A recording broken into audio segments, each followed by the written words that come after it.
Artis Nikita Mirzani kembali menjalani sidang lanjutan kasus dugaan pemerasan dan tindak pidana pencucian uang, TPPU, yang menjeratnya di Pengadilan Negeri Jakarta Selatan pada Kamis, 21 Agustus 2025. Usai persidangan, Nikita mengatakan bahwa dirinya telah mengajukan permohonan penangguhan penahanan kepada majelis hakim. Menurut Nikita, langkah tersebut merupakan hak setiap terdakwa dalam proses hukum. Penangguhan kan memang boleh. Ya? Semua terdakwa boleh mengajukan penangguhan, ujar Nikita di PN Jakarta Selatan, Kamis. Nikita beralasan permohonan penangguhan penahanan itu dilakukan karena ingin bertemu dengan sang anak.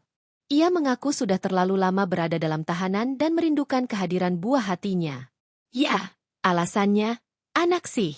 Karena udah terlalu lama kan masuknya. Proses sidangnya udah masuk bulan ke-6 gitu, udah terlalu lama, kata Nikita. Nikita juga menegaskan bahwa ini merupakan pertama kalinya ia mengajukan permintaan penangguhan penahanan sejak proses hukum berjalan. Apalagi, ini adalah waktu terlama ia mendekam di penjara selama terjerat masalah hukum. Oleh karena itu, ia berharap majelis hakim dapat mempertimbangkan permohonannya.